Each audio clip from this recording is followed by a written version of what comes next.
federal judge has ruled that Louis DeJoy must reverse all of the operational changes he implemented as soon as he became Postmaster General, not just halt the operational changes, but more importantly, reverse those operational changes, including reinstalling mail sorting machines, which are incredibly critical when you consider the high volume of mail-in ballots that are going to come in as a result of the general election.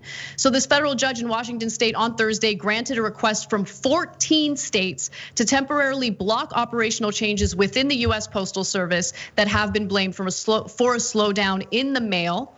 And the judge also specifically mentioned that Louis DeJoy is involved in a politically motivated attack on the efficiency of the Postal Service that could disrupt the 2020 election. Stanley A. Bastian, Chief Judge of the US District Court for the Eastern District of Washington, said that the harm to the public, quote, has already taken place by changes put in place by DeJoy. Bastian ruled from the bench on Thursday afternoon after a 2.5-hour hearing. Let me just read you a little more from what he had to say. The states have demonstrated that the defendants are involved in a politically motivated attack on the efficiency of the Postal Service. They have also demonstrated that this attack on the Postal Service is likely to irreparably harm the state's ability to administer the 2020 general election, he said. So that's actually great news. That doesn't happen often, especially in the Trump administration and especially in the year 2020. But this is the point Anna was making earlier in the show, which is, look, just waiting for the election and not doing anything in the meanwhile is not a solution. And are we going to do anything about making sure that people can actually vote and they could use the post office to do it, and that those votes are going to be counted? Well, ask and ye shall receive. Right? This story breaks in the middle of the show, and at least one person is doing something about it, is a judge. And honestly, the folks, of course, who brought that case as well, and they should be commended for that. And so at least we have a little bit of relief here in this particular case. But we really have to make sure that both sides of that equation are protected, that you could send in your vote, and it's an absolute guarantee that all votes will be counted no matter how long it takes. Yeah, and I do want to be clear that as of now, this story just broke today. It's unclear how this injunction will actually impact the post office, or if they're going to be able to reinstall all of the mail sorting machines that they've already succeeded in taking out of service. But this is a good first step. What's important here is that the states continue to fight to ensure that this injunction is enforced properly. And I also want to note that this is based on a lawsuit that was filed by 13 states. That's relevant because this is not based on the federal government or any type of congressional action. This was state lawmakers getting together and fighting this through the court system.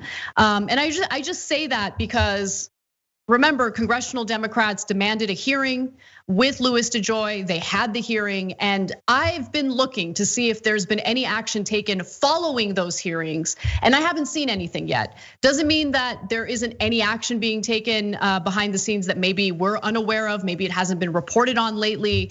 But my point here is that congressional lawmakers have been pretty mediocre in responding to the way the Trump administration has tried to dismantle the post office for political purposes.